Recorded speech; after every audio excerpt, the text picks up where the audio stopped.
Já se passaram 4 anos. 4 anos de testes de farmácia negativos, de consultas médicas que pareciam interrogatórios, de esperanças que se acendiam a cada mês e se apagavam com a mesma rapidez. André e eu estamos juntos há 12 anos, recém-casados, mas a nossa casa, apesar de linda, tem o eco de um vazio que só eu pareço ouvir.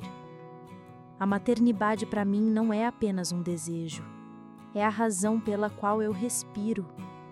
Eu visualizo o rosto do nosso filho, sinto o peso de um bebê nos meus braços, imagino o som da risada dele preenchendo a sala. É a única coisa que me move, a única coisa que me importa de verdade. André, no entanto, vive em uma realidade paralela. Ele construiu uma barreira de trabalho, de projetos ambiciosos, de reuniões infinitas. Sempre que o assunto bebê surge, ele muda o foco ou, pior, solta um dos seus sermões frios. "Flávia, o mundo de hoje não vale a pena", ele diria com uma seriedade que me machucava profundamente. "Nós temos que pensar na nossa carreira, no nosso império. Crianças só atrasam." Para ele, nosso futuro era feito de lucros e poder, enquanto para mim era feito de amor e vida. A cada desculpa, um pedaço do meu coração se partia, mas eu me recusava a desistir. Eu tentava entendê-lo, tentava acreditar que o medo dele era apenas uma preocupação com o futuro, não uma negação do meu sonho. Mas a verdade é que a indiferença dele era mais dolorosa do que qualquer resultado negativo de exame. Ele parecia distante, focado demais em si mesmo. As conversas que antes eram sobre nós dois, agora eram sobre as ambições dele e as minhas frustrações. Eu me sentia sozinha em minha busca, uma navegante perdida em um oceano de desejo que André simplesmente não conseguia ou não queria compreender. Os dias se arrastavam na tentativa de conciliar nossos mundos. Eu fazia calendários de fertilidade, pesquisava clínicas, enquanto ele trabalhava até tarde, voltava cansado e mal falava comigo. O nosso casamento, que parecia tão sólido, começou a mostrar rachaduras profundas. Eu percebia que a alegria dele não vinha mais de estar ao meu lado, mas sim do sucesso que ele acumulava na empresa. Era como se a minha necessidade de vida fosse uma afronta à sua necessidade de controle e riqueza. O silêncio dele era mais alto do que qualquer discussão. A tensão entre nós era palpável. Eu via o cansaço nos olhos de André, mas não era o cansaço do trabalho. Era algo mais profundo, um afastamento emocional. Eu me perguntava se ele ainda me amava ou se o casamento havia se tornado apenas uma conveniência em seu plano de vida. Eu me sentia sozinha em minha busca, uma navegante perdida em um oceano de desejo que André simplesmente não conseguia ou não queria compreender. Os dias se arrastavam na tentativa de conciliar nossos mundos. Eu fazia calendários de fertilidade, pesquisava clínicas, enquanto ele trabalhava até tarde, voltava cansado e mal falava comigo. O nosso casamento, que parecia tão sólido, começou a mostrar rachaduras profundas. Eu percebia que a alegria dele não vinha mais de estar ao meu lado, mas sim do sucesso que ele acumulava na empresa. Era como se a minha necessidade de vida fosse uma afronta à sua necessidade de controle e riqueza. O silêncio dele era mais alto do que qualquer discussão. A tensão entre nós era palpável. Eu via o cansaço nos olhos de André, mas não era o cansaço do trabalho. Era algo mais profundo, um afastamento emocional. Eu me perguntava se ele ainda me amava ou se o casamento havia se tornado apenas uma conveniência em seu plano de vida. Eu me sentia culpada por querer algo que ele não valorizava, mas ao mesmo tempo ressentia-o por me privar do que era o meu maior anseio. A nossa intimidade diminuiu, substituída por uma cortesia fria, que mascarava a distância que crescia entre nós. Eu comecei a me sentir como um fantasma na minha própria casa. As manhãs eram preenchidas com o barulho do café sendo feito e o som dos sapatos de André saindo pela porta, e as noites eram solitárias, passadas em frente à TV ou folheando livros sobre gravidez.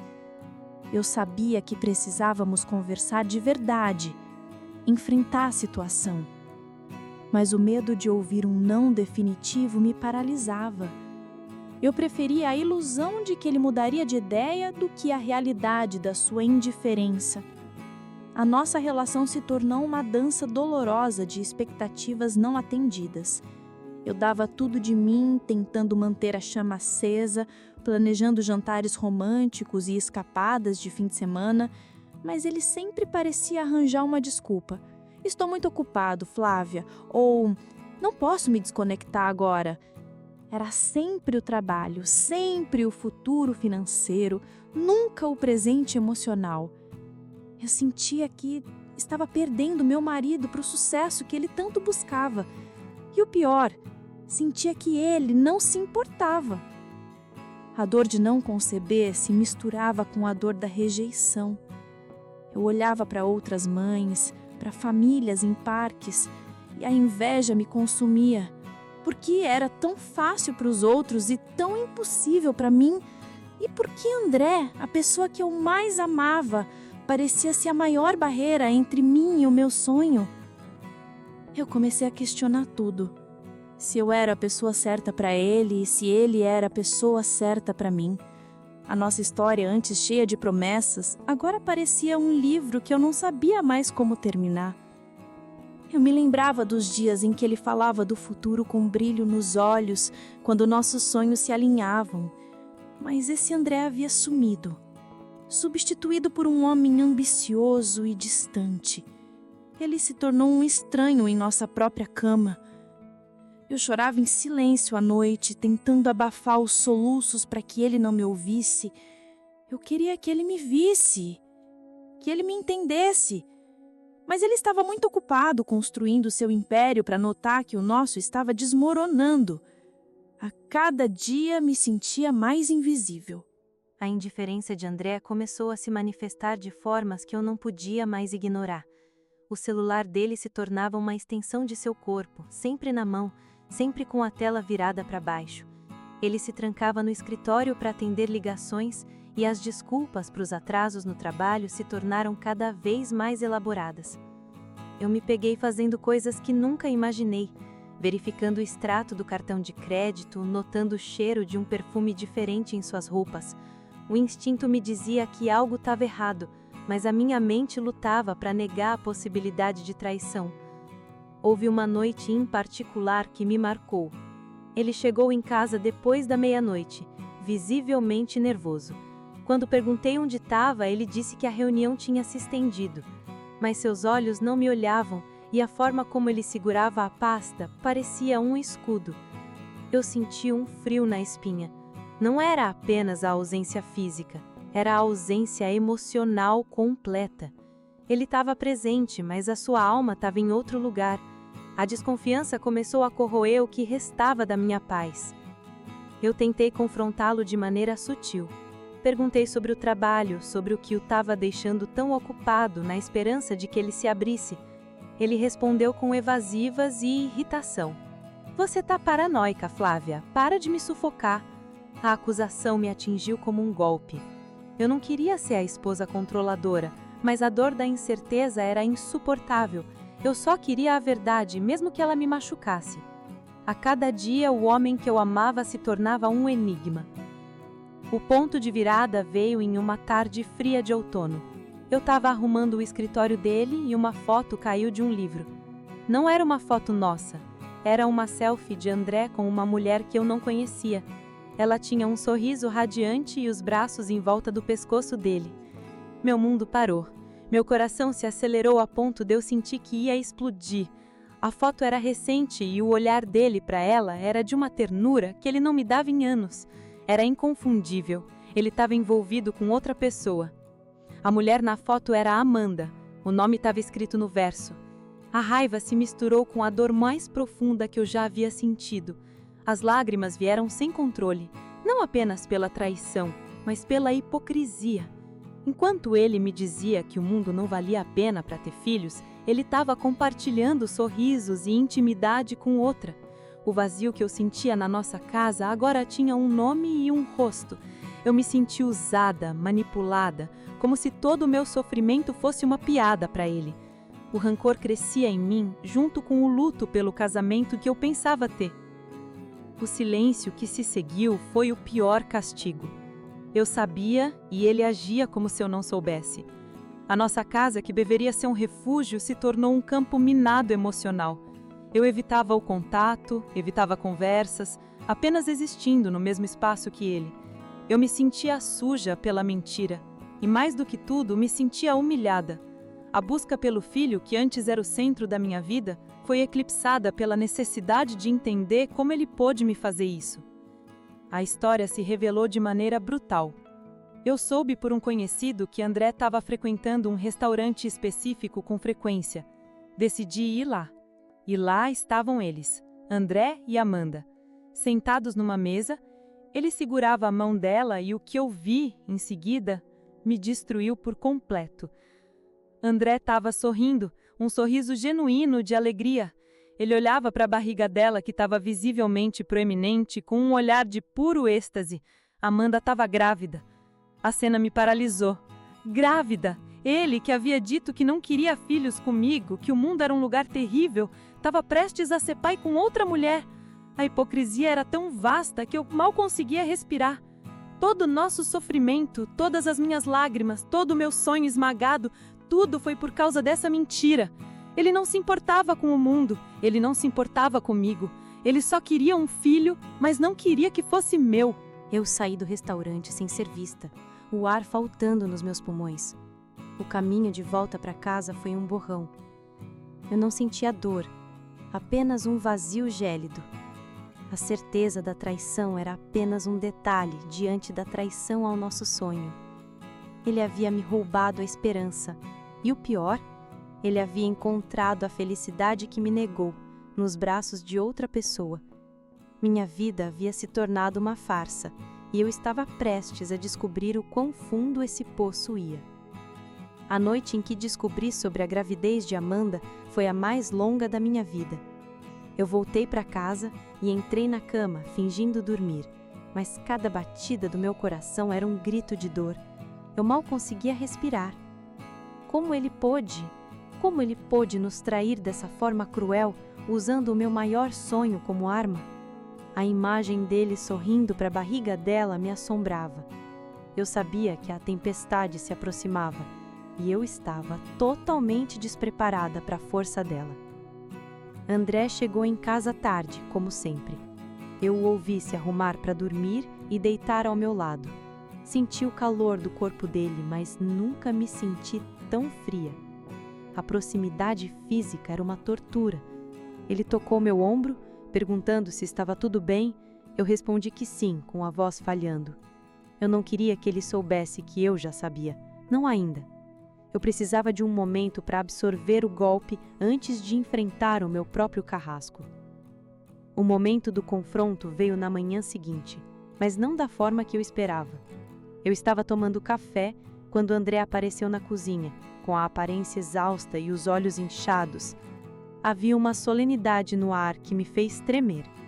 Ele não se sentou, ficou parado, olhando para a janela, e a quietude dele era mais assustadora do que qualquer grito. Ele estava se preparando para a batalha, e eu sabia que não sairia ilesa. Ele se virou e disse: "Flávia, precisamos conversar." A voz dele era baixa e fria. Eu olhei para ele, sentindo o gosto amargo do café e da verdade em minha boca. Eu não disse nada, apenas esperei. E então, ele despejou a bomba. Ele confessou tudo, sem rodeios. A relação com Amanda, o tempo que durou, a gravidez. Ele disse que me amava, mas que a vida dele havia mudado e que ele precisava ser honesto. A honestidade dele era uma lâmina afiada no meu peito. O que me atingiu mais forte não foi a confissão da traição, mas a justificação. Eu nunca quis um filho com você, Flávia. Você era obcecada e eu não aguentava mais a pressão. Com Amanda é diferente, ela me entende e agora ela está esperando um filho meu. A frieza com que ele disse isso me cortou. Ele havia usado o meu sonho mais profundo para me humilhar. A minha dor era apenas um inconveniente para ele. Eu senti a raiva subir, queimando minha garganta. Eu me levantei, encarando-o. Diferente? Você me disse que o mundo não valia a pena para ter filhos. Você me fez sentir que eu era louca por querer uma família. Eu gritei, as lágrimas de fúria e mágoa escorrendo pelo meu rosto. Você me enganou, André. Você me fez acreditar que eu estava sozinha na minha loucura quando você estava lá fora construindo a família que me negou. A acusação o fez recuar, mas apenas por um instante.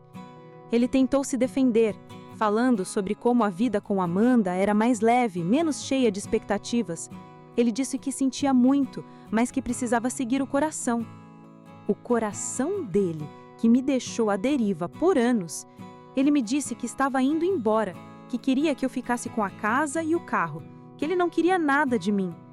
Ele me ofereceu bens materiais como compensação por ter destruído a minha alma. A generosidade vazia dele me enjoou. Eu não o segurei. A essa altura, não havia mais nada a segurar. O amor havia morrido, substituído por uma repulsão avassaladora. Pegue o que quiser, André, eu disse com a voz tremendo. Não quero nada que venha de você. A única coisa que você me deu foi a certeza de que você é um covarde. Ele me olhou, talvez com um lampejo de pena, mas virou as costas e saiu. O som da porta se fechando foi o som do meu casamento se desintegrando. Nos dias que se seguiram, a casa ficou em um silêncio assustador.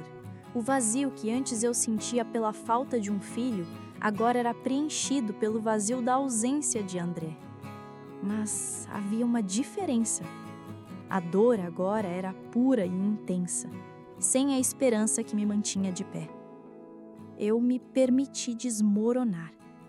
Chorei por horas, revivendo cada momento da nossa vida juntos, tentando entender como eu não vi os sinais, como eu fui tão cega. Eu me sentia pequena, quebrada, mas com o tempo, a dor começou a se transformar em uma resolução fria. Eu não seria a vítima. Eu não permitiria que a traição de André definisse quem eu era. Ele havia ido embora para ter a vida que queria, e eu faria o mesmo. Eu não queria mais um filho para preencher o vazio deixado por ele. Eu queria um filho porque era o meu sonho. A minha jornada não terminaria ali. Os meses após a saída de André foram uma mistura de luto e estranha libertação. A casa, antes cheia de tensão, agora tinha um silêncio que eu aprendi a apreciar.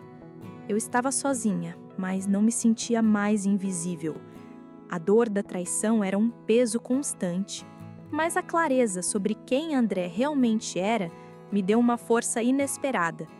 Eu precisava me reconstruir, não por ele, mas para mim mesma. Eu me permiti sentir tudo, a raiva, a tristeza, a injustiça. O processo de cura foi lento, mas decidido.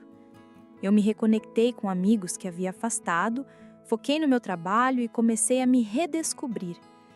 A Flávia, que sonhava em ser mãe, ainda estava lá, mas ela não era mais a mulher desesperada que se humilhava por atenção. Eu aprendi a respirar fundo e a me concentrar no meu próprio bem-estar. O sonho de ter um filho continuava forte, mas agora ele era só meu, sem a sombra de André e de suas objeções. Enquanto eu tentava me reerguer, notícias do mundo de André chegavam aos meus ouvidos. Amigos em comum falavam sobre o quão felizes ele e Amanda pareciam. Eles se mudaram para um apartamento luxuoso e estavam se preparando para a chegada do bebê. A notícia de que ele estava vivendo o sonho que me negou ainda me machucava, mas a inveja havia dado lugar a uma compreensão fria. Ele não era sobre o filho, ele era sobre controle e conveniência. A gravidez de Amanda avançava e eu sabia que o nascimento estava próximo. Eu Eu me perguntava se André estava sendo o pai que ele nunca quis ser ao meu lado. Decidi que era hora de parar de olhar para trás. Minha busca por um filho não precisava mais de um pai biológico ou de um casamento fracassado. A maternidade era um caminho que eu percorreria sozinha, se necessário.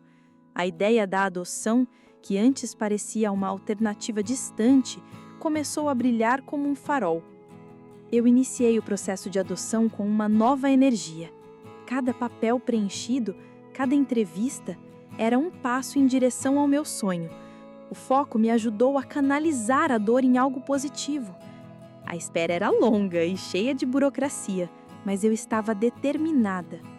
Eu não queria mais um filho para preencher o vazio deixado por André. Eu queria um filho para dar amor. A cada dia eu me sentia mais próxima da minha verdadeira vocação. A vida seguiu seu curso. Eu finalmente havia encontrado a minha paz. André estava fora da minha vida. E eu estava construindo uma nova realidade para mim. Eu estava feliz com o meu progresso e com o meu futuro. Eu não sentia falta dele, apenas da ilusão que eu tinha do nosso relacionamento. A Flávia de antes, que se encolhia e chorava no silêncio, havia dado lugar a uma mulher forte e independente. Foi então que a bomba caiu.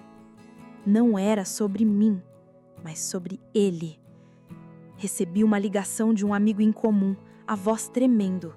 Flávia, você não vai acreditar no que aconteceu com André. Ele me contou em detalhes a reviravolta mais cruel que eu poderia imaginar. O mundo de André havia desmoronado e a ironia era quase dolorosa demais para ser compreendida. O bebê de Amanda nasceu, mas a história que André havia construído sobre seu sonho de ser pai com ela era uma farsa. Amanda tinha um outro amante e o filho não era de André.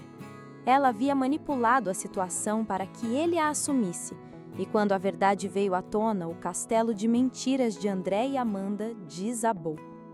André, o homem que priorizou seu império e me descartou por uma gravidez que acreditava ser sua, agora estava sozinho, traído e sem o filho que tanto quis. O destino havia lhe devolvido a dor que ele me causou. Ele perdeu tudo: o emprego, a amante, a criança que ele pensava ser sua.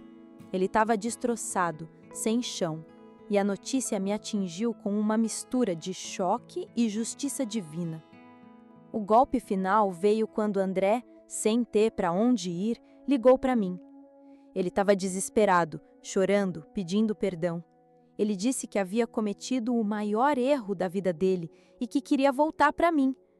Ele me prometeu que faria qualquer coisa para ter a nossa vida de volta. A voz dele era de um homem quebrado e por um instante senti pena, mas apenas por um instante. O nosso passado estava morto. A voz de André ao telefone era irreconhecível. Não havia mais o tom arrogante do homem de negócios, apenas o desespero de alguém que perdeu tudo. Ele me implorava, dizendo que havia amadurecido, que a vida sem mim era vazia e que o sonho de ter um filho só fazia sentido se fosse comigo. A ironia era cruel. Ele havia me destruído para buscar a felicidade que agora se desfez diante de seus olhos. Mas enquanto ele falava, eu não senti ódio, senti apenas indiferença. Ele era um estranho, clamando por socorro. André, eu disse, com a voz firme e sem hesitação. Nós não temos mais uma vida. Você a destruiu quando decidiu me trocar por uma mentira. Não é o filho que você quer, é a sua vida de volta, e você não pode ter. Eu não sou um porto seguro para a sua queda. Você não me ama, você ama o que eu representava na sua vida. O silêncio do outro lado foi longo e pesado. Ele tentou argumentar, mas eu o cortei, fechando a porta que ele havia deixado aberta. Eu desliguei a ligação e respirei fundo. Foi o fim. Eu não senti pena dele. Senti que a justiça havia sido feita, não porque eu a desejei, mas porque ele a construiu com suas próprias ações. André, o homem que queria construir um império e fugir da responsabilidade de uma família, acabou sem nada. Ele teve que voltar a morar com os pais, um adulto quebrado, sem o poder e o dinheiro que tanto valorizava. Seu império desmoronou e ele perdeu mais do que eu jamais poderia ter perdido. E quanto a Amanda, ela também pagou o preço de suas escolhas. O amante, ao saber da verdade sobre a criança, desapareceu. Amanda teve o bebê sozinha, sem o pai biológico e sem André, que a havia abandonado no momento em que descobriu a traição. O bebê, que para André era a sua redenção, tornou-se o símbolo da sua ruína. Amanda ficou com o filho que usou para manipular 2 homens, mas sem o apoio de nenhum deles. Enquanto a vida deles se desfazia, a minha começou a florescer. O processo de adoção chegou ao fim. Eu havia sido aprovada e a espera angustiante finalmente terminou. Meu foco não estava mais na dor da infertilidade ou na traição de André, mas na promessa de uma nova vida. Eu me sentia preparada, madura e pronta para a maternidade que eu tanto desejava, mas que agora seria construída sobre uma base de verdade e amor incondicional. A ligação que mudou tudo veio em uma tarde ensolarada. A assistente social me informou sobre um bebê recém-nascido, abandonado no hospital, saudável e precisando de um lar. A emoção me dominou. O coração, que parecia ter ficado adormecido por tanto tempo, começou a bater com uma força que eu não sentia desde o início do meu casamento. Era o meu momento, era o meu filho. Cheguei ao hospital com o coração acelerado. Quando me levaram até o berçário e me mostraram o bebê, eu soube. Era um menino, com os olhos pequenos e curiosos. Ele estava enrolado em uma manta branca, tão pequeno e vulnerável. O momento em que o peguei nos braços foi mágico. Não havia laços de sangue, mas havia um vínculo instantâneo. O vazio que eu carregava se preencheu completamente naquele instante. Eu adotei o menino e o chamei de Rafael. Ele não era o filho que eu esperei por 4 anos. Ele era o filho que o destino me deu no momento certo. Minha vida mudou da noite para o dia. As noites em claro, as fraldas, o choro, tudo era parte da felicidade que eu tanto ansiava. Eu era mãe, e a sensação era a mais pura e verdadeira que já senti. Não importava como ele chegou, importava que ele estava ali. Hoje, olhando para Rafael dormindo, eu vejo a conclusão de uma jornada dolorosa. O sonho que André tentou me roubar se tornou a minha maior vitória. A traição dele, que parecia o fim do mundo, foi o que me libertou para encontrar a felicidade verdadeira. Eu encontrei a maternidade que me pertencia, uma família que eu construí com amor e resiliência, sem a necessidade de um casamento fracassado ou de um pai ausente. A história de Flávia e André não terminou com um casal, mas com a descoberta de que o amor verdadeiro não depende de ninguém além de si mesmo. André está com seus pais, Amanda com seu filho e eu, Flávia, estou com Rafael. A prova de que mesmo após a escuridão, a luz e a vida sempre encontram um caminho para florescer.